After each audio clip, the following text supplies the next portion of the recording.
In Ukraine, the United Nations is sending investigators to the village of Hroza. 52 people were killed there. Also on the programme, AI-powered live facial recognition cameras. Well, there are new calls for them to be banned immediately.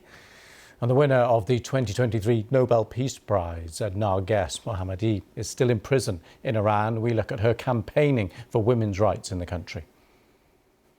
And as the Labour Party win in Scotland, what does that mean for their chances in the next general election? Hello,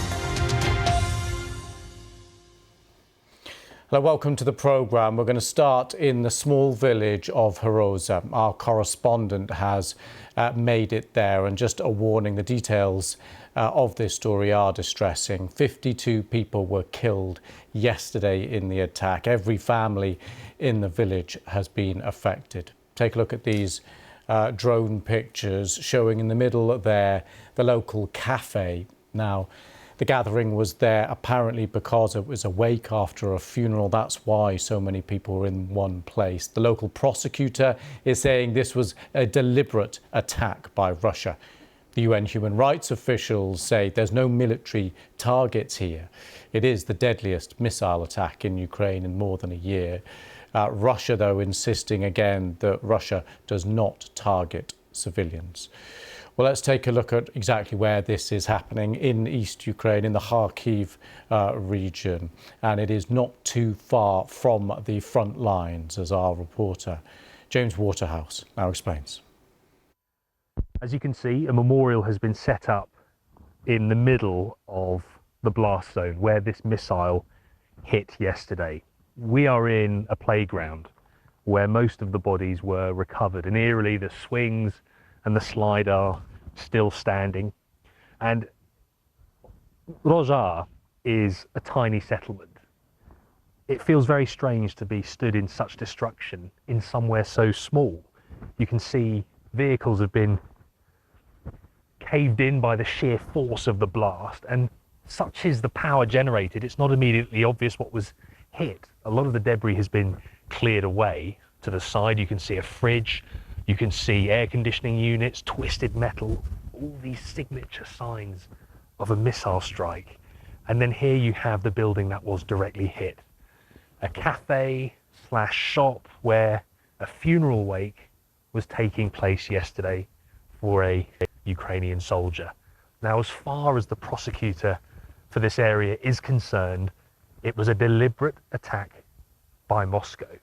The use of a ballistic missile, these Iskander missiles, which are fairly accurate, reinforces that claim. But for now, you just have a scene like this in a village of 300, and it impacts everyone here. It goes far beyond this scene of devastation, where once again we see civilian areas, civilians themselves targeted by Russian missiles, and there's debris like this dotted around, and you can tell it's from a missile because it's heavy, it is dense metal. It's quite a sight for a village so small.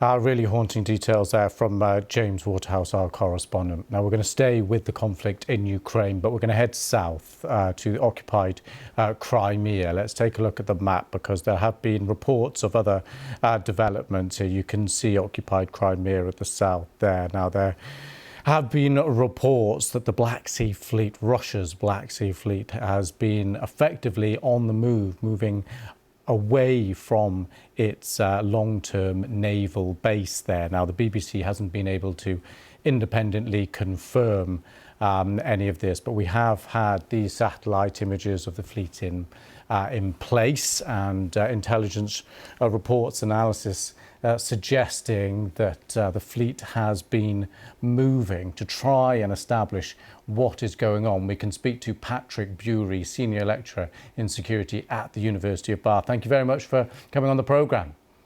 Good evening, Lewis. So, as I said, we don't have confirmation of exactly what is happening around the occupied Crimea, but what's your understanding of what has been happening? Well, over the summer and in the last month especially, Ukraine has been tightening the screw on Crimea and especially on the Black Sea Fleet.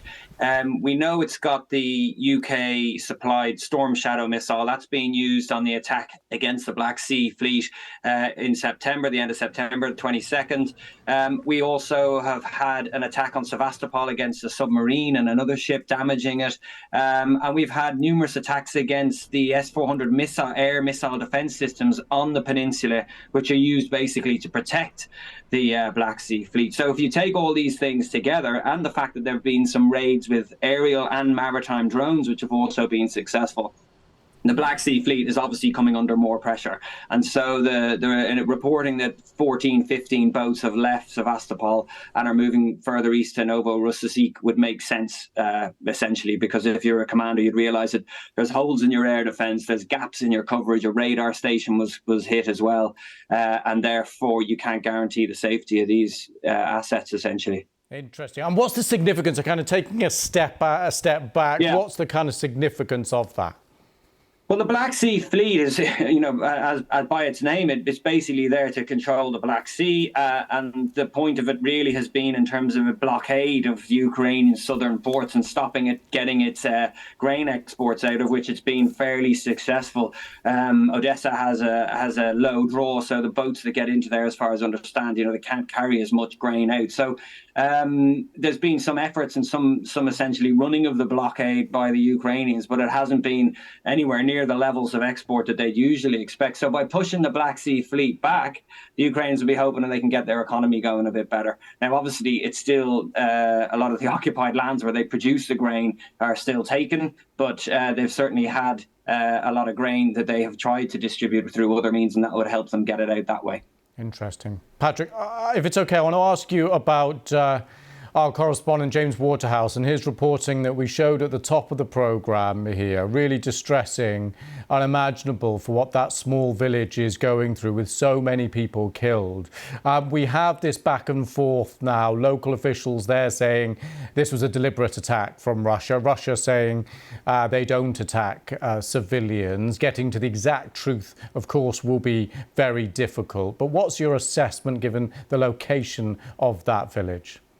Well, it's highly likely that it was Russia. I think you've got to remember that, Russia's way of managing the message, essentially disinformation, is to deny and then throw out. Later, we would probably expect a whole load of different, semi-plausible explanations for this. And that's how they deal with these issues. If it was an Iskander missile, as James correctly said, then they've got a high degree of accuracy, and bearing in mind it looks like it was fired at a crowd outside a cafe. Then somebody has decided using their targeting to do that. One would imagine, especially when you take into the account that, as far as I understand, this was a wake for a Ukrainian soldier's family, and also this town hadn't been shelled before, even though it is close to the front line, and that essentially people were probably more open to taking a bit of risk because it hadn't been shelled, so they had a large crowd to aim at. So it's interesting, but it also indicates at the higher level, the air defense is around the Ukrainian cities, essentially. Even then, it's fairly stretched. It just can't go to the villages near the front line. Patrick Brewery, it's always good to get your expertise. Thank you so much for talking us through that. We'll speak to you again soon. Thank you.